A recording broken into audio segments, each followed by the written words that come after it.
সুপ্রিয় দর্শক, আমি খান মোহাম্মদ রুমেল স্বাগত জানাচ্ছি সম্পাদকীয়তে। প্রতিষ্ঠার পর এই প্রথম ৭ই মার্চ পালন করেছে বিএনপি। তবে তাদের বক্তব্যে কতটা উঠে এসেছে ইতিহাসের সেই অমর গাথা। যদিও ৭ই মার্চ পালনের জন্য দলটিকে ধন্যবাদ জানিয়েছেন তথ্যমন্ত্রী, কিন্তু আওয়ামী লীগ সাধারণ সম্পাদক দেখছেন ভণ্ডামি হিসাবে। এসব নিয়ে আমাদের আজকের সম্পাদকীয় ৭ই মার্চ। আর এ নিয়ে আলোচনার জন্য আমাদের সঙ্গে স্টুডিওতে উপস্থিত আছেন ডাক্তার জাফরুল্লাহ চৌধুরী, ট্রাস্টি, গণস্বাস্থ্য কেন্দ্র, আছেন মোহাম্মদ এ আরাফাত, চেয়ারম্যান, সুচিন্তা ফাউন্ডেশন। দর্শক, আপনারা এই আলোচনায় সরাসরি অংশ নিতে পারবেন, এজন্য টেলিভিশনের পর্দায় নম্বরে ফোন করতে হবে। এছাড়া ফেসবুকের মাধ্যমে আপনাদের মন্তব্য পাঠাতে পারেন। আলোচনা শুরুর আগে দেখে নেব এখনকার প্রধান শিরোনামগুলো। ৭ই মার্চের কালজয়ী ভাষণই স্বাধীনতার প্রকৃত ঘোষণা, বললেন প্রধানমন্ত্রী। করোনাকালের বিরতি ভেঙে বোন রেহেনাকে নিয়ে ধানমন্ডিতে শেখ হাসিনার শ্রদ্ধা। নতুন প্রজন্মের কাছেও মুক্তির মন্ত্র বঙ্গবন্ধুর উদ্দীপ্ত উচ্চারণ। সহস্র কণ্ঠে ধ্বনিত হলো জাতির পিতার অগ্নিঝরা শব্দ। রাজধানীতে আতশবাজি উৎসব, জমকালো আয়োজন। বিএনপির ৭ই মার্চের আলোচনায় ছিল না বঙ্গবন্ধুর প্রশংসা, ভিন্নভাবে মিলল ইতিহাসের ব্যাখ্যা। রাজনৈতিক চাল, বলল আওয়ামী লীগ। তিস্তার পানিতে কোনো ছাড় দিতে রাজি নন মমতা। তৃণমূল ব্যর্থ, পশ্চিমবঙ্গকে সোনার বাংলা গড়তে চান মোদি।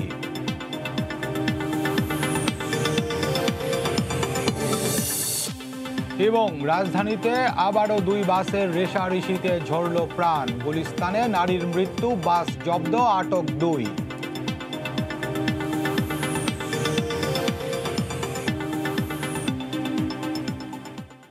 দর্শক, শিরোনাম দেখছিলেন, মূল আলোচনায় যেতে চাই। বলছি আজকে আলোচনার শিরোনাম ৭ই মার্চ। আপনারা জানেন যে ৭ই মার্চ ঐতিহাসিক যে ভাষণটি দিয়েছিলেন বঙ্গবন্ধু, সেটি শুধুমাত্র এখন বাংলাদেশের নয়, বিশ্ব ঐতিহ্যের একটি অংশ।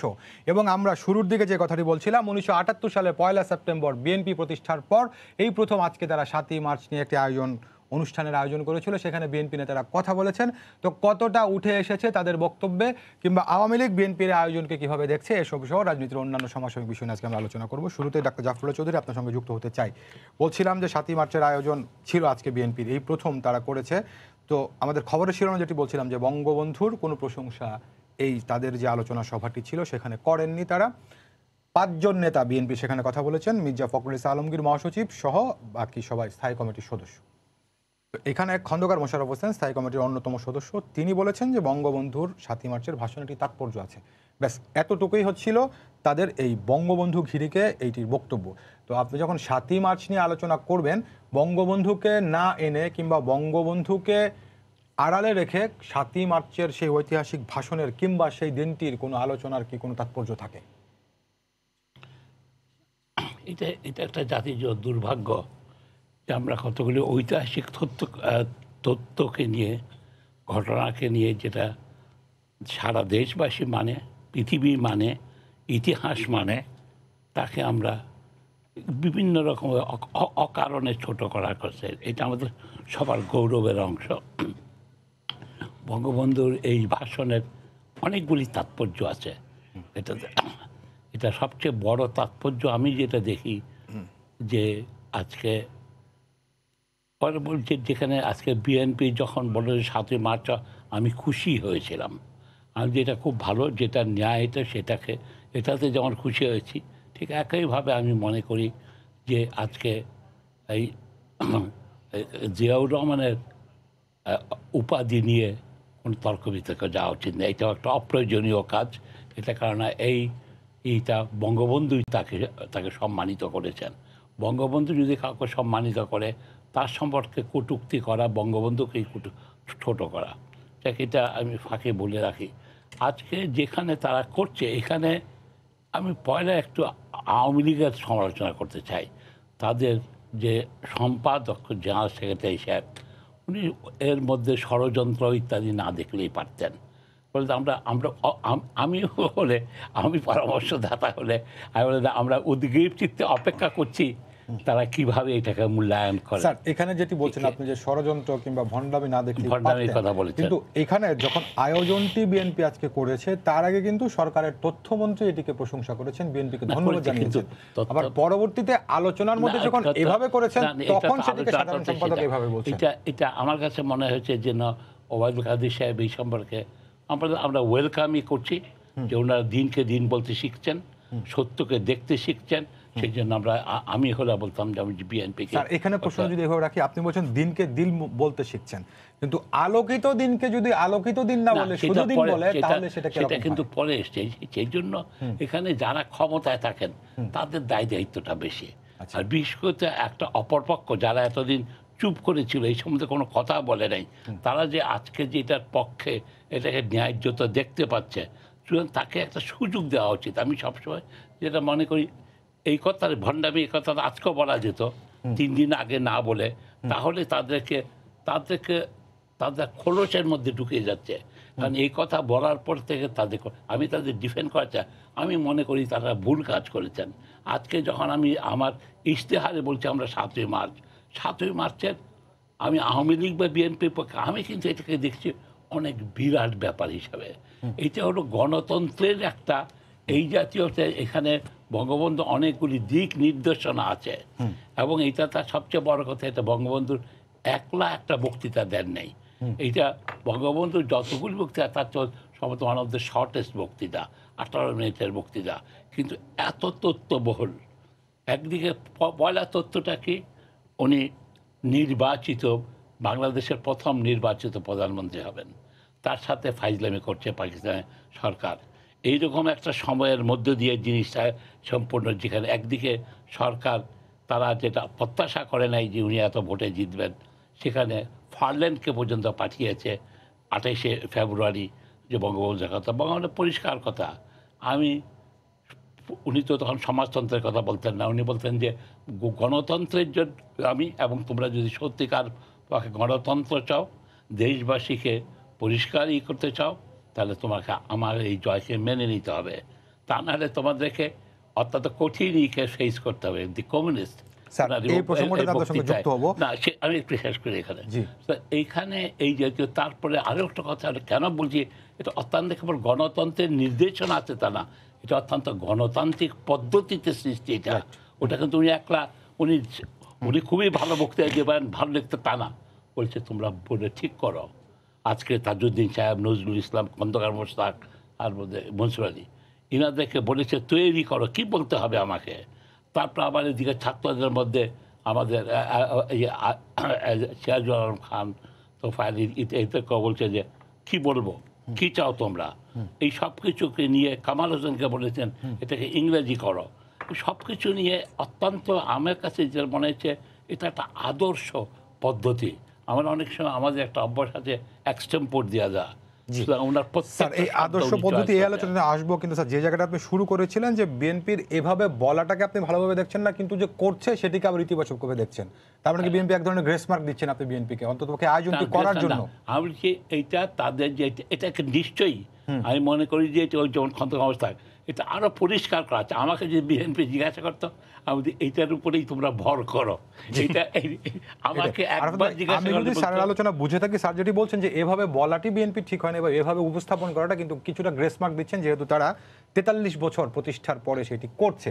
কিন্তু তারপরে প্রসঙ্গটি তো এসেই যায়, তো এইভাবে যদি তারা সেখানে বলেন, তখন আবার আওয়ামী লীগ থেকে যদি সে ভণ্ডামি কিংবা ষড়যন্ত্র করছে বলে প্রতিক্রিয়া দেওয়া হয়, তাহলে কি বেশি বাড়াবাড়ি হয়ে যায়? ধন্যবাদ আপনার প্রশ্নের জন্য। আমি ব্যক্তিগতভাবে বলি, আমি যখন খবরটি পেলাম যে বিএনপি 7ই মার্চকে আসলে রেকগনাইজ করছে, স্বীকৃতি দিচ্ছে এবং প্রোগ্রাম করছে, আমি কিন্তু মনে মনে খুবই খুশি হয়েছি। আমি সবসময় একটা জিনিস বলতাম যে বাংলাদেশে মুক্তিযুদ্ধের চেতনার একমাত্র প্রতিনিধিত্বকারী দল হচ্ছে রাজনীতিতে, মূলধারাতে আওয়ামী লীগ।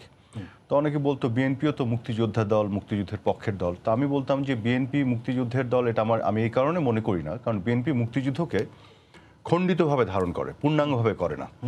কিভাবে খণ্ডিত হবে? কারণ মুক্তিযুদ্ধের যে রণধ্বনি জয় বাংলাকে বিএনপি গ্রহণ করে না, মুক্তিযুদ্ধের খুবই গুরুত্বপূর্ণ একটা ঐতিহাসিক দিন 7ই মার্চকে তারা পালন করে না, 17 এপ্রিলকে তারা গুরুত্ব দেয় না। শুধু 16 ডিসেম্বর আর 26শে মার্চে জাতীয় স্মৃতিসৌধে ফুল দিয়ে আসলেই আসলে মুক্তিযুদ্ধকে পূর্ণাঙ্গভাবে ধারণ করা হয় না। তো এই জন্য বলতাম, যারা খণ্ডিতভাবে ধারণ করে, পূর্ণাঙ্গভাবে ধারণ করতে পারে না, তারা মুক্তিযুদ্ধের দল হতে পারে না, আমি ওই অর্থে বলতাম। তো সেই জায়গা থেকে আমি খুব খুশি হয়েছিলাম যে তারা 7ই মার্চকে আপনার স্বীকৃতি দিচ্ছে। এটা একটা বিশাল উদারতার জায়গা আমার, বা তাদের বোধোদয় হয়েছে বলে আমি ধরে নিচ্ছিলাম। ধরেন এই বিষয়টি যখন বিএনপি বলছিল, তখন অনেকেই হয়তো এটাকে নিয়ে সন্দেহ পোষণ করছিল, বা একটু তির্যক কথা বলছিল, যে তখন আমি বরং তাদেরকেই সমালোচনা করেছি, ভাই তির্যক কথা বলার দরকার নাই, সমালোচনার দরকার নাই, তারা যে এটা নিয়ে পালন করছে আমি স্বাগতই জানাতে চাই এবং দেখতে চাই তারা কি করে। এটা ছিল আমার ব্যক্তিগত অবস্থান। কিন্তু দুঃখজনক হলো সত্যি এখন যেটা দেখছি তারা এই প্রোগ্রামটা করে যেভাবে প্রোগ্রামটা করলো, মানে ইভেন জিয়াউর রহমান, জেনারেল জিয়াউর রহমান আপনার তার নিজের একটি নিবন্ধে বিচিত্রাতে প্রকাশিত একটি জাতির জন্ম, সেইখানে বঙ্গবন্ধু এবং ৭ই মার্চকে নিয়ে যে কথা বলেছেন তার ধারে কাছেও তারা বলেনি। তো তারা তার নেতা, তাদের প্রতিষ্ঠাতা জিয়াউর রহমান যে কথাগুলি বলেছে বঙ্গবন্ধুকে নিয়ে, সেগুলোই তারা বলেনি। আমার কথা হচ্ছে যে ধরেন রাজনীতিতে আওয়ামী লীগ, বিএনপি বা যে কোনো রাজনৈতিক দলের মধ্যে পলিসি ইস্যুতে ডিফারেন্স থাকবে, মতপার্থক্য থাকবে, কিন্তু যে বিষয়গুলি এই জাতির ফাউন্ডেশন, যে পিলারগুলোর উপরে বাংলাদেশটা দাঁড়িয়ে আছে, সেই জায়গাগুলোতে কিন্তু আপনি যদি মতপার্থক্য তৈরি করেন তখন বিভক্তি তৈরি হয়। আমরা বলি না আমাদের রাজনীতির বিভক্তি কেন, এই কারণে। এই প্রসঙ্গটি যদি আপনার কাছে আমি এভাবে করে জানতে চাই, যে স্যার যেটি বলছিলেন যে ৭ই মার্চেতে বিশাল একটি বিষয়, তো ৭ই মার্চের পথ ধরে আমাদের ২৬শে মার্চ, ১৬ই ডিসেম্বর ইত্যাদি প্রসঙ্গগুলো যখন এসেছে, তো সেই প্রেক্ষাপটে জানতে চাই আজকে যদি আমি এইভাবে বলি যে ৭ই মার্চ না হলে বাংলাদেশ হতো না, বাংলাদেশ না হলে হয়তো বিএনপিও হতো না, তাহলে ৭১-এর ১৬ই ডিসেম্বর পর্যন্ত প্রতিটা জিনিসকে যদি আমি সার্বজনীন ধরে নিয়ে তারপরে রাজনীতিটা করি, তাহলে কি বাংলাদেশের মানুষের জন্য বেশি কল্যাণ হয় না?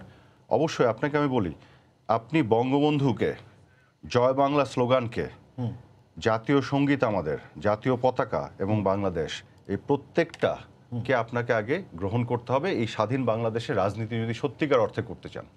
আমি বঙ্গবন্ধু মানি না, আমি জয় বাংলা মানি না, আমি জাতীয় সঙ্গীত বদলে ফেলতে চাই, হ্যাঁ, যে সোকল্ড সংকীর্ণ সাম্প্রদায়িক একটা জায়গাতে একটা মুসলমান কবিকে দিয়ে লিখে করতে চায়, এই যে এই ধারণাগুলি দেখেন, জাতীয় পতাকা নিয়েও তাদের সমস্যা।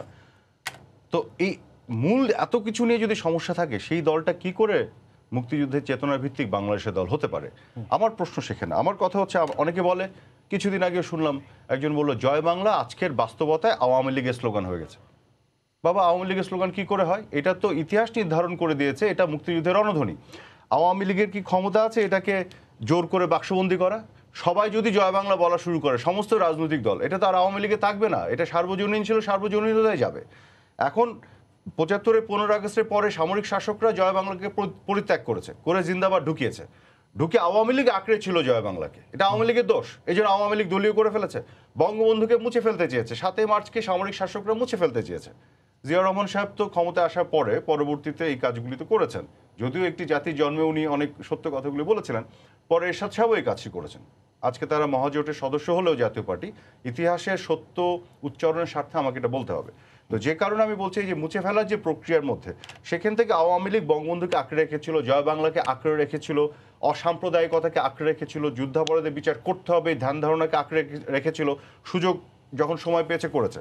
তো বাকিরা সবাই যদি আজকে এই সার্বজনীন জিনিসগুলোকে সার্বজনীনতা দেওয়ার জন্য গ্রহণ করে ফেলে, তাহলেই তো আওয়ামী লীগের দখল মুক্ত হয়ে যায় বঙ্গবন্ধু, জয় বাংলা, সবকিছু ৭ই মার্চ। তো সবাই আজকে ৭ই মার্চ পালন করলে, এবং আমি তো মনে করি যথাযথ মর্যাদা দিয়ে, আমার কথা হচ্ছে ৭ই মার্চকে আজকে তারা পালন করেছে, বলছে এবং করেছে, কিন্তু এইটার যে যথাযথ ভাব গাম্ভীর্য এবং তার যে মর্যাদা, সেই মর্যাদাটি তারা দেয়নি। আজকে ৭ই মার্চ পালন অনুষ্ঠানে বঙ্গবন্ধু একটা ছবিও নাই, জাতির জনকের ছবি, বাংলাদেশের স্বাধীনতার অবিসাংবাদিক নেতা, এটা নিয়ে অস্বীকার করার কোনো সুযোগ আছে?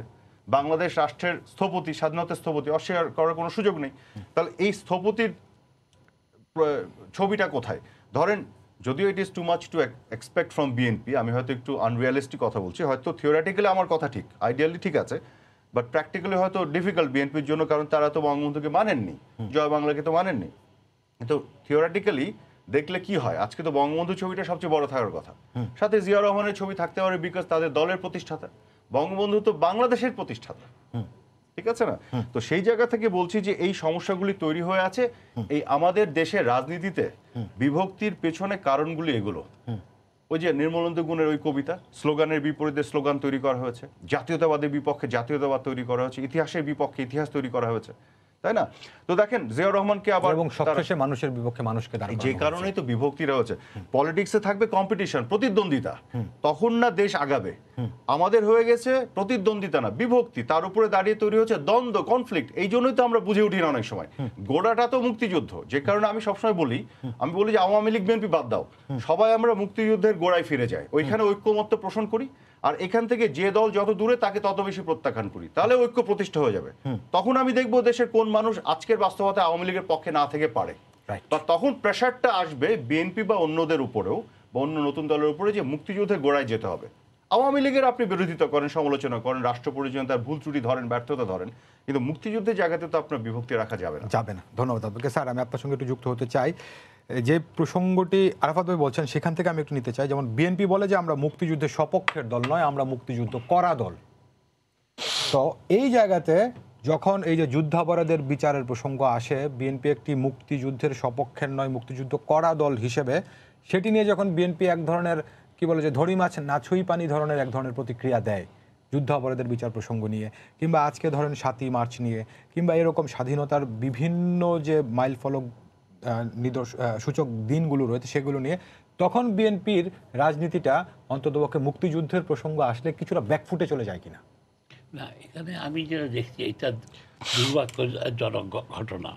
আজকে যেখানে আরাফাত কারেক্টলি বলেছেন, জিয়াউর রহমান তার ইটাতে বিচিত্রায় লিখেছিলেন যে এটাই আমাদের ইন্সপায়ার করেছে ৭ই মার্চের এইটাকে আমাদেরকে পথ দেখে, তখন আমি বুঝে ফেলি যে কী করতে হবে আমাদেরকে করতে হবে। তারা বরঞ্চ আজকে যেটা, এটা দুর্ভাগ্য যে আমরা কেবল ঝগড়া করার জন্য করা, অথবা আমরা নতুন কোনো, তারা রাজনীতিতে আমার প্রতিপক্ষকে ঘায়েল করার অনেক পথ আছে। আমি হলে আজকে, আমি যেটা আরাফাত হলে আমি নিশ্চয়ই আজকে শেখ মুজিবের বড় করে ছবি লাগাতাম, তার নিচে জিয়াউর রহমানকে আনতাম, আমাদের আব্দুল হামিদ খান ভাসানীকে আনতাম, তারা দেশে কিন্তু আজকে আনতাম। এনে আমি যদি সেই বক্তৃতা দেখা গেল যে আওয়ামী লীগ এত বড় তোমাদের যিনি আমাদেরকে দেশ দিয়েছেন, পথ দেখিয়েছেন, তুমি তো তার কথা শুনো না। আমি যেটা আজকে আমার বক্তৃতা হচ্ছে তুমি তার কথা শুনো না, প্রমাণ ডিজিটাল সিকিউরিটি অ্যাক্ট, তুমি আমার কথা বন্ধ করে দিচ্ছ। আমি নিয়ে যেতাম সেখানে, বরঞ্চ অন্য কোনো মতলব আছে। এবং ওনারই তাকে আমি কিন্তু বারে বারে যখনই দেখি এইটার এই 18 মিনিটের বক্তৃতাটা কী করে এত লোককে ইন্সপায়ার করে। একদিকে আমাকে সিরাজুল আলম খান থেকে শুরু করে সবাই বলে যে তারা চেয়েছে সরাসরি ঘোষণা দেন, রাইট, সরাসরি ঘোষণার জন্য। এমন কেবল তাই না, বলতে আমি যদি বুঝা যায় পাঞ্জাবি দুইটা টান দিবে আমাকে, এমন কথাও বলেছে। সুতরাং আজকে এই জিনিস পর্যন্ত এত হাসির হাট হচ্ছে। আপনি এই কথাটা যেটি বলছিলেন এটি নিয়ে আজকে বিএনপি যে আলোচনা সভা থেকে কথা উঠেছে যে বঙ্গবন্ধু সেদিন স্বাধীনতার ঘোষণা দেননি নিজের ক্ষমতায় যাওয়ার জন্য, কিন্তু প্রসঙ্গটি হচ্ছে তাহলে সেদিন যদি বঙ্গবন্ধু সেখানে সরাসরি স্বাধীনতার ঘোষণার কথা বলতেন তাহলে তো আমরা বিচ্ছিন্নতাবাদী হিসেবে চিহ্নিত হতে পারতাম। এর আগে বাংলাদেশ আমরা যখন স্বাধীনতার জন্য 23 বছর ধরে লড়ছি, আপনি জানেন যে নাইজেরিয়ার বায়োফ্রা এরকম করেছিল, তারা কিন্তু পরবর্তী স্বাধীনতাও পায়নি, আজকে পর্যন্ত বিচ্ছিন্নতার আন্দোলন চলছে। আপনি দেখেন না বার্সেলোনা, কাতালোনিয়াতে স্পেনে কি হয়েছে 2018 তে ইভেন কি এই পাকিস্তানে বেলুচিস্তান তারা স্বায়ত্তশাসনের জন্য আন্দোলন করে তারা কিন্তু বিচ্ছিন্নতাবাদী স্বীকৃতি পেয়েছে। সরাসরি ঘোষণা দেন নাই, এই চেয়ে বড় পলিটিক্যাল উইজডম কিছু হতে পারে না। আমি বলি এটা এর চেয়ে বড়, একদম রাইট, কারেক্ট। সেখানে যদি আজকে কয়েক হাজার লোক মারা যেত, বম্বিং হতো, বিচ্ছিন্ন যাই কিছু হতো, এটা আমাদের কারোর জন্য ভালো হতো। আজকে যারা অনেকে বিএনপি করে তারা অনেকে ওই মিটিংয়ে উপস্থিত ছিলেন, তারাও মারা যেতে পারত। সুতরাং আজকে আমি বলছি যে তর্ক বিতর্কে, ক্লাসরুম তর্ক বিতর্কে একরকম, রাজনীতি আরেক রকম। তো সেই জন্যই আমি কিন্তু বলি যে এই জন্য কিন্তু আমি আবার ঘুরে ফিরে আসি যে আওয়ামী লীগ বসা উচিত। তারা যদি বল দেন নেই দিলে যে প্রশ্ন আমি এখানে যদি জানতে চাই, যেমন ধরেন যে বিএনপি যেটি বলে সম্প্রতি যে রাজনীতিতে তাদেরকে স্পেস দেওয়া হয় না, গণতান্ত্রিক অধিকার তারা পায় না, বিএনপি যে বক্তব্য বলে, এখন যে বিষয়টি আরাফাত ভাই তুলছেন এবং আপনিও সমর্থন করছেন যে আজকে যদি বঙ্গবন্ধু সহ অন্যান্য জাতীয় নেতাদের ছবি তারা এখানে রাখতেন, এই উদারতা দেখাতে পারতেন, তাহলে পরে বিএনপি যে স্পেস পায় না বলে সেই স্পেস না দিয়ে সরকারের কোনো সুযোগ থাকতো না। সেটা বলা, সেটা তাদের তো ওটা ডেফিনেটলি, সেটা তাদেরকে এই জাতীয়, আমি কথা দিনকে আমি দিন বলবো না। আমি একটু এখানে একটু বলি আপনার অনুমতি নিয়ে। দেখেন, বঙ্গবন্ধু 7ই মার্চের ভাষণে সরাসরি স্বাধীনতা ঘোষণা দিচ্ছেন না, আবার প্রস্তুতি নিতে বলছেন, আবার বলে দিচ্ছেন এবারের সংগ্রাম মুক্তির সংগ্রাম, এবারের সংগ্রাম স্বাধীনতা সংগ্রাম। আবার এটাও বলে দিচ্ছেন আমি যদি হুকুম দিবার নাও পারি তাহলে কি কি করবা সব কিন্তু রেডি করে দিচ্ছে, মানে পূর্ণাঙ্গ ঘোষণা হয়ে গেল। একই সাথে এসে দেখেন 25শে মার্চের রাত্রে যখন ক্র্যাকডাউনটা করলো পাকিস্তানি আর্মি, ওনাকে গ্রেফতার করলো 25শে মার্চ দিবাগত রাত্রে 1:30টার সময়। 12টা থেকে 1:30টার মধ্যে, ওই সময়ের মধ্যে উনি ফর্মাল এবং ঘোষণাটা করে দিলেন স্বাধীনতার, যেখানে প্রথম সেন্টেন্সটা ছিল হয়তোবা এটাই আমার শেষ ঘোষণা। ওনার দেখেন ওখানে বলছে যদি হুকুম দেবার নাও পারি, তার মানে উনি কন্টিনজেন্সি প্ল্যানটাও দিচ্ছেন। এবং এখানে যখন ফর্মাল ঘোষণা করছেন, স্বাধীনতা ঘোষণা করছেন, তখনও বলছেন হয়তোবা এটাই আমার শেষ ঘোষণা। অর্থাৎ উনি কিন্তু ওই আশঙ্কা ছিল ওনাকে ধরে নিয়ে যে ওরা কোনো রকম মেরে ফেলবে। তো আপনি খেয়াল করে দেখেন ওনার প্রজ্ঞাটার জায়গাটা দেখেন, এবং উনি ফর্মালি ঘোষণা করে দিলেন। কেন আমরা 26শে মার্চ স্বাধীনতা দিবস পালন করি? কারণ 25শে মার্চ দিবাগত রাত্রে 12টার পরে 1:30টার সময় গ্রেফতার হওয়ার আগে ওই 1.5 ঘন্টার মধ্যে উনি ফর্মাল ঘোষণাটা দিয়েছেন বঙ্গবন্ধু শেখ মুজিবুর রহমান, যে কারণে 26শে মার্চে এটা আমাদের স্বাধীনতার দিবস। এখন এই 26শে মার্চ সারাদিন প্রথমে আবুল কাশেম সন্দীপ, তারপরে এম এ হান্নান সারাদিন বঙ্গবন্ধুর এই স্বাধীনতা ঘোষণা প্রচার করেছেন। তারপরে জিয়াউর রহমান সাহেবকে 27শে মার্চে নিয়ে আসা হয়েছে। বেলাল মোহাম্মদ সাহেব এটা নিয়ে এসছেন। বেলাল মোহাম্মদ হচ্ছেন আমাদের স্বাধীন বাংলা বেতার কেন্দ্রের ওনাদের প্রধান সংগঠকদের একজন। উনি প্রথমে কিন্তু নিয়ারেস্ট একজন আর্মি পার্সোনাল, ওনার তো দরকার ছিল, মেজর রফিকের কাছে গিয়েছিলেন। মেজর রফিক তখন একটা অ্যাসাইনমেন্ট নিয়ে ব্যস্ত ছিলেন মুক্তিযুদ্ধ কেন্দ্রিক, উনি রেফার করেছেন জিয়াউর রহমানকে। বেলাল মোহাম্মদ সাহেব তখন জিয়াউর রহমান সাহেবের কাছে গেছেন, জিয়াউর রহমান সাহেবকে নিয়ে আসছেন, এনে তখন কিন্তু 27শে মার্চ হয়ে গেছে। এবং আপনাকে আমি বলি এখনো ইউটিউবে পাবেন জিয়াউর রহমান সাহেবের নিজের ন্যারেটিভ, নিজে বলছেন যে উনি 25শে মার্চ থেকে কখন কি করলেন, বিভিন্ন সিকোয়েন্সিয়াল অর্ডারে ওয়ান আফটার অ্যানাদার বলছেন। বলে উনি নিজে বলছেন যে স্বাধীন বাংলা বেতার কেন্দ্রে উনি পৌঁছলেন 27শে মার্চ, নিজে বলছেন, কিন্তু অন্য কেউ বলছে না, জিয়াউর রহমানের নিজের বক্তব্য। তাহলে জিয়াউর রহমান সাহেব 27শে মার্চে এসে বঙ্গবন্ধুর পক্ষে আবার স্বাধীনতা ঘোষণাটা দিলেন, সেটা মানুষকে ইন্সপায়ার করেছে। আমি বলছি এই অর্থে তখন কিন্তু জিয়াউর রহমান বলে না, যে কোনো একজন আর্মি পার্সোনাল তার একটা বক্তব্য দরকার ছিল, সেটা মেজর রফিক দিলেও কিন্তু মানুষের মধ্যে একটা আস্থার জায়গা তৈরি হয়েছিল।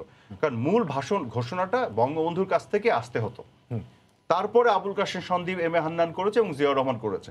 এবং জিয়াউর রহমান সাহেব 27শে মার্চে যে ঘোষণাটা বঙ্গবন্ধুর পক্ষে যে পাঠটা করেছেন, অতটুকুর জন্য ওনাকে আমি ক্রেডিট দিতে রাজি আছি এবং দিতে চাই ইতিহাসের সত্যতার স্বার্থে। কিন্তু বিএনপি যখন এই 27শে মার্চের ঘোষণাকে ইতিহাস বিকৃত করে 26শে নিয়ে আসে, কারণ বিএনপি পড়ে গেছে এক ঝামেলায়, যে জিয়াউর রহমানকে স্বাধীনতার ঘোষক বানাতে চায়, মানে প্রোক্লেমার।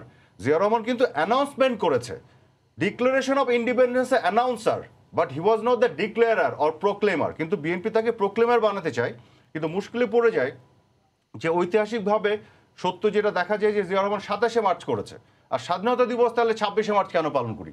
তখন তারা 2001-এর পরে ক্ষমতায় এসে জোর করে স্বাধীনতার দলিলপত্রে জিয়াউর রহমানের এটা চেঞ্জ করে 26শে মার্চ করেছে। ইতিহাস বিকৃতি চরম একটা নিকৃষ্টতম উদাহরণ তারা পালন করেছে। তা আমি বলতে যাচ্ছি ইতিহাস দর কষাকষির বিষয় না, যে আমাদের নেতা জিয়াউর রহমান তাকে বঙ্গবন্ধু সমকক্ষ করতে হবে। ডাক্তার জাফরুল্লাহ সাহেব যেটি বললেন, বঙ্গবন্ধুর যে স্থান মুক্তিযুদ্ধে এবং আমাদের স্বাধীনতায়, সেই জায়গা দিয়ে জিয়াউর রহমানকে তার স্থান দিয়ে মুক্তিযুদ্ধের ওই জায়গা থেকে যদি বিএনপি সহজ সরল সঠিক রাজনীতিটা করতো, তাহলে কিন্তু আজকে আওয়ামী লীগকেই তারা অনেকভাবে রাজনীতিতে এনগেজ করে ধরতে পারতো। তারা কিন্তু পারছে না। বিকজ আরাফাত ভাই এটি বুঝতে, এই প্রসঙ্গে দেখেন দুঃখজনক লাস্ট কথাটা বলি, তারেক রহমান জিয়া রহমান সাহেবের ছেলে ইতিহাস বিকৃতিকে আরো উচ্চ স্তরে নিয়ে যে বলল, জিয়া রহমান সাহেব শুধু স্বাধীনতার ঘোষক না, উনি হচ্ছে প্রথম রাষ্ট্রপতি। এর চাইতে হাস্যকর বাংলাদেশে একটা শিশুও বিশ্বাস করেন। আজকে বিশ্বাস করেন গণমাধ্যম সহ সামাজিক যোগাযোগ মাধ্যম, ইন্টারনেট, অনলাইন এত অবারিত হয়েছে, বাচ্চা ছেলেমেয়েরা কিন্তু সঠিক ইতিহাসটা উইথ রেফারেন্স জানে। কাজে তাদেরকে বোকা বানাতে আর পারবেন না, কিন্তু কাজে এই বোকামির পথে যাওয়াটা ঠিক। আর এই যে এইটাই এক ধরনের বোকামি। আর এই প্রসঙ্গে আমি যেটি জানতে চাই, জিয়া রহমানের মুক্তিযুদ্ধে পাওয়া বীরুত্তম খেতাব, এটিকে বাতিলের সিদ্ধান্ত নেওয়া বা ইত্যাদি করা, এটিও কি খুব বেশি সুচিন্তিত মনে হয় আপনার কাছে এই উদ্যোগটাকে? আচ্ছা, এটা বিষয়ে আমার একটাই বক্তব্য, সেটি হচ্ছে এটি সরকার এই কোনো সিদ্ধান্ত নেয়নি। এটা জামুকা থেকে তাদের একটা চিন্তার ভিত্তিতে তারা এটাকে প্রস্তাব আকারে দিয়েছে। কাজে এইটা এই পর্যায়ে আছে। আমি মনে করি যে এখন এটা নিয়ে আমি কোনো বক্তব্য রাখতে চাই না, দেখতে চাই কি করে গভর্নমেন্ট, কোন পর্যায়ে যায়।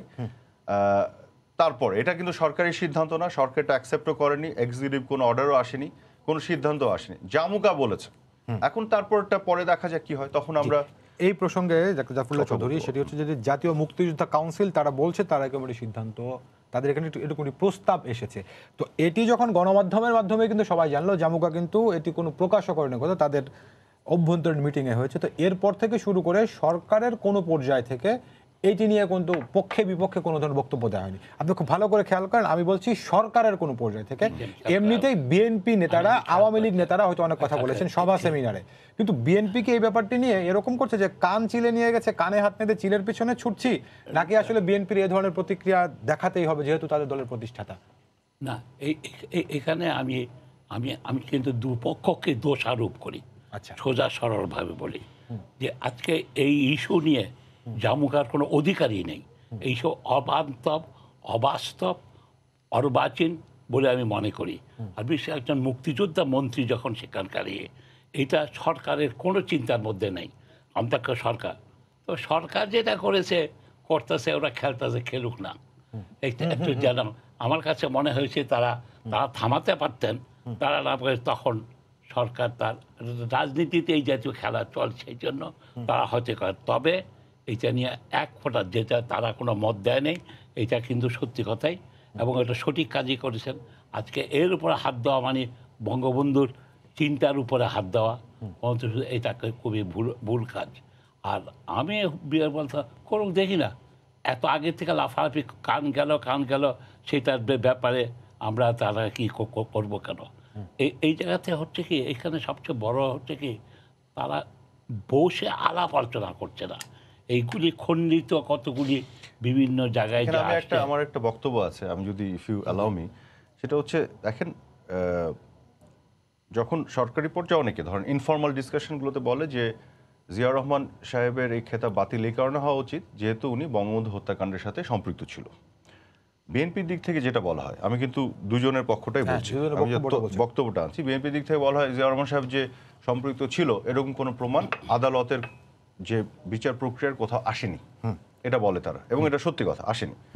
আবার অন্য বক্তব্য যেটা আছে, আদালতের কোনো বক্তব্যে বা অবজারভেশন আসেনি এই কারণে, কারণ মৃত কোনো ব্যক্তিকে দায়ী করে মামলার এজাহারভুক্ত করা যায় না। জিয়াউর রহমান অলরেডি মারা গেছেন, এই জন্য তার ব্যাপারে বক্তব্য দেওয়ার সুযোগই ছিল না আদালতের। সেক্ষেত্রে আমি মনে করি যে আমাদের একটা দাবি আছে জনগণের মধ্য থেকে, যে বঙ্গবন্ধু হত্যাকাণ্ডের, তার সপরিবারের হত্যাকাণ্ডের যে বিচারিক যে কার্যক্রম সেটি সংগঠিত হয়েছে, কিন্তু একটা কমিশন গঠন করার কথা বলা আছে যে এর বাইরে ষড়যন্ত্রের সাথে সম্পৃক্ত কারা দেশি বিদেশি, সেই কমিশনের মাধ্যমে এটা বের হয়ে আসা উচিত, প্রয়োজন।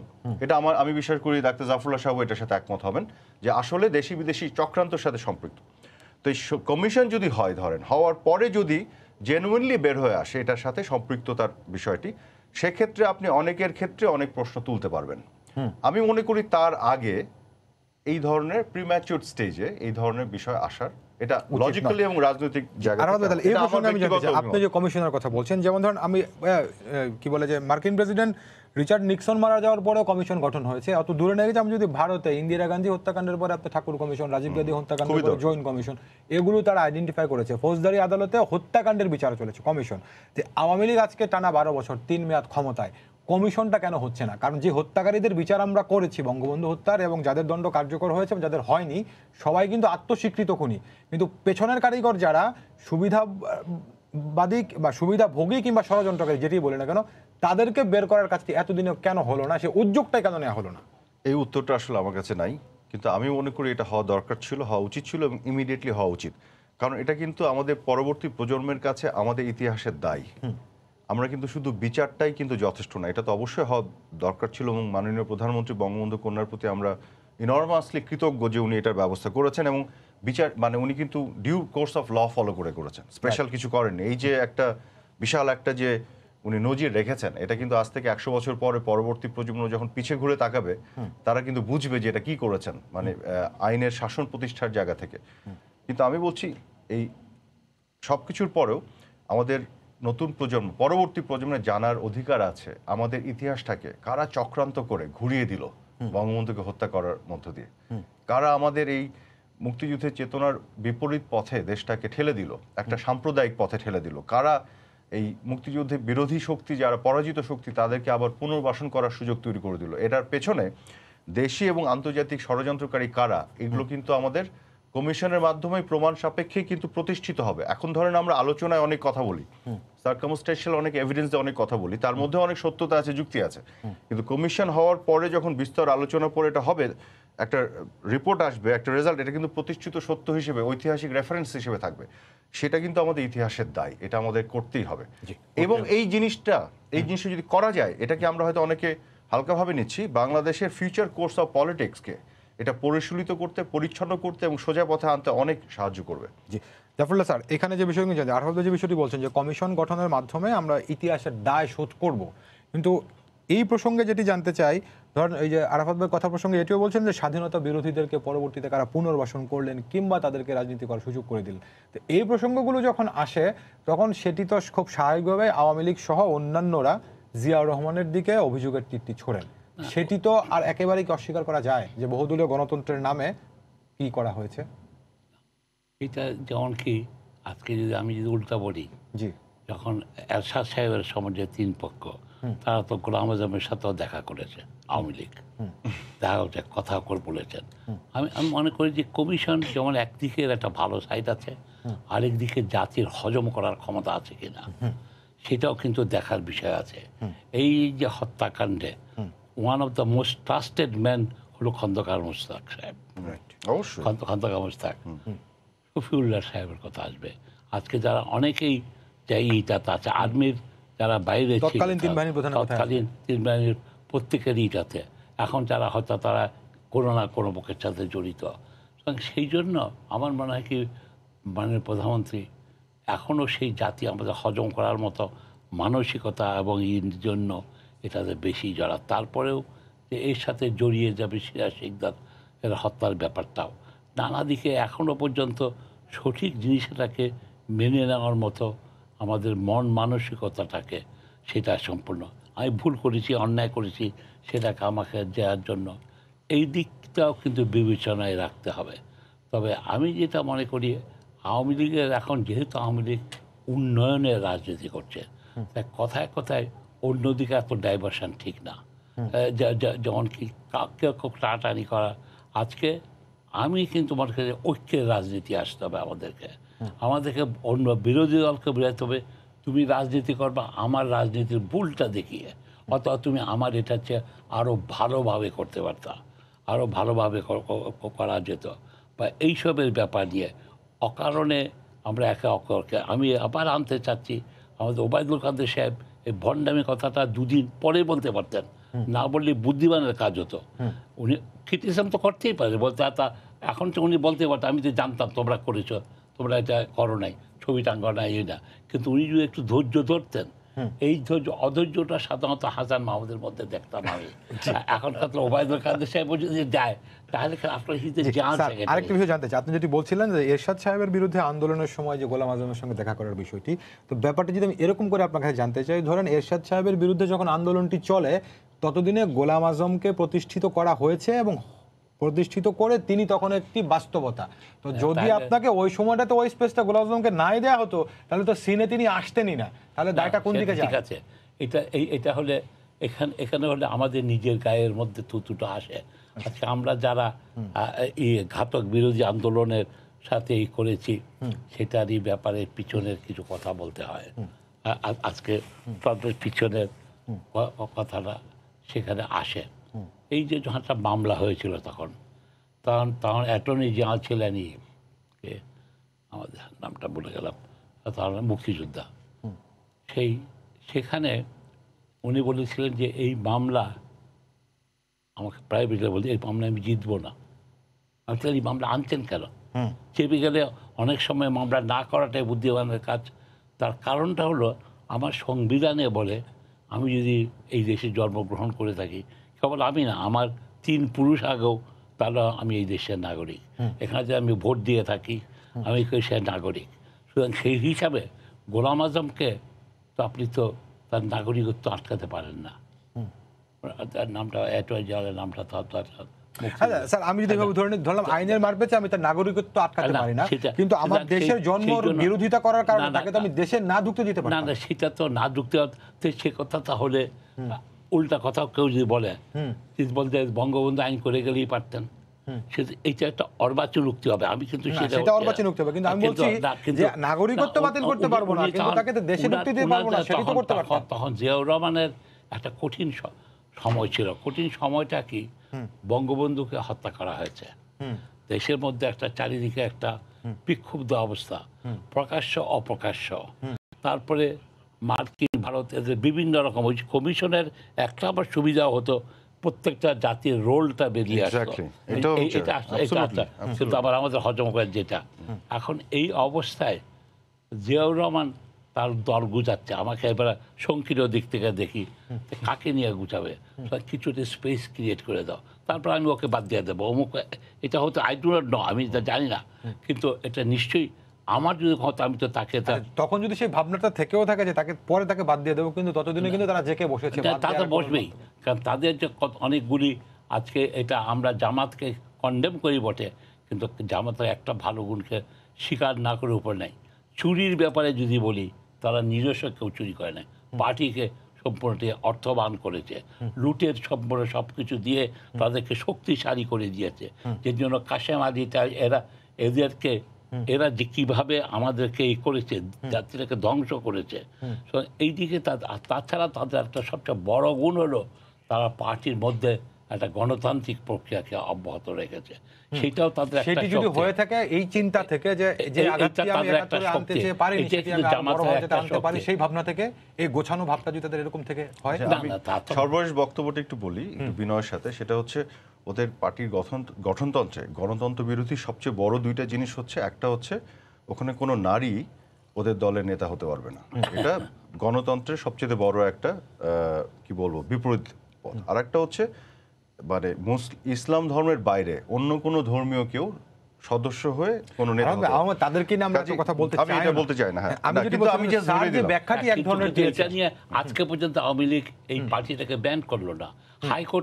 হাইকোর্ট এড়ালে দায়িত্ব পরে এটা গভর্নমেন্ট করবে, গভর্নমেন্ট এড়াচ্ছে আমরা দেখি না। কিন্তু এই যে জিয়াউর রহমানের দল গঠন প্রক্রিয়ার জন্য জিয়াউর রহমানকে জিয়াউর রহমানের ওইটা নিয়ে আমি যদি জিয়াউর রহমানের দল গঠন প্রক্রিয়ার জন্য স্যারের ভাষায় যাকে সংকীর্ণ প্রক্রিয়ার মধ্য দিয়ে কিছু স্পেস ক্রিয়েট করতে হয়েছে, স্যার বলছেন এই জায়গাটা। আমি প্রথম কথা হচ্ছে জিয়াউর রহমান সাহেবের দল গঠন করার কোনো লেজিটিমেট রাইটই ছিল না। মানে উনি তো আগে ক্ষমতায় এসেছেন, এসে তারপরে রাষ্ট্রীয় অর্থ পুঁজি হিসেবে বিনিয়োগ করে দলটা গঠন করেছেন, এবং একজন সামরিক শাসক হচ্ছে আমাদের বহুদলীয় গণতন্ত্র দিয়েছে, এর চাইতে হাস্যকর এবং ইয়ে কথা তো হতে পারে না। আমার কথা হচ্ছে দল গঠন করার রাইট বাংলাদেশের যে কোনো পেশার লোকেরা আছে। আপনি আপনার পেশা থেকে রিটায়ারমেন্টে যান, দল গঠন করেন, রাজনৈতিক প্রক্রিয়াতে মানে ইলেকশনের মাধ্যমে ক্ষমতায় আসেন, কোনো অসুবিধা নেই। কিন্তু আপনি পরীক্ষায় দুইভাবে পাশ করতে পারেন, পড়াশোনা করে পরীক্ষা দিয়ে অথবা নকল করে। তো রাজনৈতিক প্রক্রিয়া হচ্ছে আগে দল গঠন করবেন, মানে পড়াশোনা করে পরীক্ষায় পাশ করার ব্যাপারটা হচ্ছে দল গঠন করে নির্বাচনের মাধ্যমে ক্ষমতায় যাবেন। আর নকল করে পাশ হচ্ছে আগে ক্ষমতায় যাবেন, তারপর রাষ্ট্রীয় অর্থ পুঁজি হিসেবে বিনিয়োগ করে দল গঠন করে ক্ষমতায় থাকবেন, যেটা আগে সার্টিফিকেট নিলেন পরে পরীক্ষা দিলেন। এক্স্যাক্টলি, কাজে ওই লেজিটিমেসিটাই ওনার ছিল না, ওইটাই বন্দুকের নলে করা হয়েছে। যে কারণে ওই যখন যার নিজেরই লেজিটিমেসি নাই, সে তখন যা কিছু করে সব কিছুই ইলেজিটিমেট হয়ে যায়, এটা আমার বক্তব্য। আমি আরেকটা জিনিস একটু বিনয়ের সাথে বলতে চাই, গোলাম আজমের সাথে মাননীয় প্রধানমন্ত্রী শেখ হাসিনা কখনো দেখা করেছেন এটা আমার জানা নাই, বা বঙ্গবন্ধু কন্যা শেখ হাসিনা। যেটি বলা হয় আপনার একবার যে আপনার 91-এর ইলেকশনের পরে সেখানে একটা প্রোপাগ্যান্ডা চালায় একটা গোষ্ঠী থেকে, সেটা দ্বারা অনেকে ইনফ্লুয়েন্সড হয়ে তথ্যটা নিয়ে ফেলেছে। সেটি হচ্ছে আপনার আব্দুর রহমান বিশ্বাসকে প্রেসিডেন্ট হিসেবে নমিনেশন দেয় বিএনপি, কারণ বিএনপি তখন সংখ্যাগরিষ্ঠ দল ছিল। আওয়ামী লীগ দিয়েছিল বিচারপতি বদরুল হায়দার চৌধুরীকে। তো বদরুল হায়দার তখন জামাত কিন্তু বিএনপি জোটের অংশ ছিল না। তো বিচারপতি বদরুল হায়দার চৌধুরী তিনি নিজে উদ্যোগ নিয়ে গোলাম আজমের সাথে দেখা করতে গিয়েছিলেন এই জামাতের ভোটগুলি সংসদে পাওয়ার জন্য। আওয়ামী লীগ কিন্তু যায়নি, শেখ হাসিনা তো প্রশ্নই আসে না। কাজে এটা আমি আবার একটু দরকার হলে ডাবল চেক করে, আমি ডাক্তার জাফরুল্লাহ সাহেবকে একটা জিনিস আমি ওনাকে রেসপেক্ট করি, পছন্দ করি, যে উনি দিন শেষে সত্য যেটা ওটা কিন্তু উনি গ্রহণ করেন। তো এই জায়গাটা আমরা একটু ফাইন্ড আউট করে আমি ওই জায়গাতে আপনার সাথে আবার আলাপ করবো। তো আমার তথ্য হচ্ছে শেখ হাসিনা কখনোই গোলাম আজমের সাথে কোনো কালে দেখা করতে যাননি। দ্বিতীয় তথ্যটা ঐতিহাসিকভাবে সত্য, আমি যেটা বলি সেটা হচ্ছে, দেখেন একটা হচ্ছে 72-75, আর একটা হচ্ছে 2009 থেকে এখন পর্যন্ত। 72-75-এ আওয়ামী লীগ ক্ষমতায় যুদ্ধাপরাধের বিচার শুরু করে দিয়েছিল, দালাল আইনে বিচার করছিল, 73-এর আইনটাই আওয়ামী লীগ করেছে। আবার 2009 থেকে অনওয়ার্ড আবার যুদ্ধাপরাধের বিচার আওয়ামী লীগই করেছে। তার মানে আওয়ামী লীগ যখনই সুযোগ পেয়েছে সক্ষমতা অর্জন করেছে, যুদ্ধাপরাধের বিচার করেছে। 72-75-এ আওয়ামী লীগকে খুন করে শেষ করে দেওয়া হয়েছে, কন্টিনিউ করতে পারেনি। আর 2009 পরবর্তী আওয়ামী লীগ টিকে আছে, যুদ্ধাপরাধের বিচার করে সমাপ্ত করেছে। এখন 75 থেকে 2009 আওয়ামী লীগ কেন করেনি, এইটার কারণ হচ্ছে আওয়ামী লীগকে জবাই করে ওকে সারাক্ষণ জবাই করা হয়েছে। তো তারপরে সামরিক শাসকরা এসে এমনভাবে পুনর্বাসন করে শক্ত খুঁটি গেড়ে দিয়েছে যুদ্ধাপরাধীদের যে আওয়ামী লীগকে রাজনীতি মাঠ ছেড়ে তো সে যেতে পারেনি। সে বাধ্য হয়ে দেখেছে এই মাঠে জামাতিরাও আছে, রাজাকাররাও আছে, ওই মাঠে আওয়ামী লীগ ওর পাশে পাশে হাঁটতে বাধ্য হয়েছে। কিন্তু আওয়ামী লীগের তখন সুযোগ ছিল না যে এটার বিপরীতে কোনো ব্যবস্থা নেবে। সেই জায়গাটা আমি যখনই জানতে সুযোগ পেয়েছে, আমি বলছি দেখেন 72-75 সুযোগ ছিল, বিচার করেছে। এখন এসে যেটা আপনি বললেন সর্বশেষ যে এখন জামাতকে কেন নিষিদ্ধ করা হয় না, এই জায়গাতে এসে আমি যেটা মনে করি যে আমি একটা প্রস্তাব দিতে চলেন আপনি আমরা মিলে একটা ঐক্যমতের একটা মুভমেন্ট তৈরি করি, সরকারের কাছে দাবি জানাই যে জামাতের মতন রাজনৈতিক দল সামরিক শাসন এটাকে পুনর্বাসন করে প্রতিষ্ঠিত করেছে, বাট আওয়ামী লীগ মুক্তিযুদ্ধের নেতৃত্ব দানকারী দল, তো যুদ্ধাপরাধে বিচার করেছে, তার কাছে আমাদের দাবি এই দলটাকে ব্যান করা হোক এদেশে অপারেট করার তার রাইট নাই, কারণ মুক্তিযুদ্ধের বিরোধিতা করেছিল বলে। আমরা সবাই মিলে দরকার হলে প্রেশারটা দিই। এখানে আমিও যেমন ধরেন স্যার, এই যে আপনার এই 71-এর ঘাতক দালাল নির্মূল কমিটি যেরকম যুদ্ধাপরাধের বিচারের জন্য এক ধরনের জনমত তৈরির কাজ তো তারা করেছেন, তো এরকম জামাত নিষিদ্ধের জন্য জনমত তৈরি করা মানে সামাজিক কোনো আন্দোলন করার কোনো চিন্তা আমরা কেউ করছি না কেন? করতে পারি, এটা আমরা সরকারের উপর শুধুমাত্র দায় চাপাচ্ছি না। এইটাকে এখন সরকারের একটা অ্যাবসলিউট ক্ষমতা আছে, সেটা ব্যাপারটা যেখানে ওই সময় কিছু এদিকে কিছু ওদিকে ঘাতক নির্মূল কমিটি, সেখানে মাত্র খালেদা জিয়ার ক্ষমতায় এসছেন, তারপর প্রেশার ক্রিয়েট করা তার একটা ভূমিকা ছিল। তারপরেও যখন এই বিচারটা হলো এইতে, আমি সেই সময় বলেছিলাম আজকে এই মামলার প্রসিকিউশনে আজকে আমিরুল ইসলাম সাহেব দাঁড়ান না কেন, আজকে তাদেরকে বলি তোমরা বাইরে থেকে লয়ার আনো। এটাকে খুব ভালোভাবে না হলে এটা একটা মানে নাটুকে বানা হয়ে যাবে, আমার উদ্দেশ্য ব্যাহত হবে। সেই কারণেই এটা হয়নি। তো আমি আজকেও মনে করি যে হয় জামাতকে যদি এর সঙ্গে সঙ্গে একটা প্রশ্ন অবশ্য আসবে, ইসলামিক দলগুলি যদি রাজনীতি করার অধিকার থাকে সেগুলিকে আমাদের সংস্কার দরকার, এবং তাইলে এবং সবাই ইতিহাসে তার প্রাপ্য খুঁজে পাবে এবং ইতিহাস তার প্রকৃত গতিতে চলবে, সেটি আমরা আশা করি। জাফরুল্লাহ চৌধুরী, মোহাম্মদুল আরফাত, দুজনকে অনেক ধন্যবাদ। সবাইকে ধন্যবাদ জানিয়ে শেষ করছি আজকে সম্পাদকে। আগামীকাল আবারও দেখা হবে রাত 10টায়। দেখার আমন্ত্রণ রইল। শুভরাত্রি।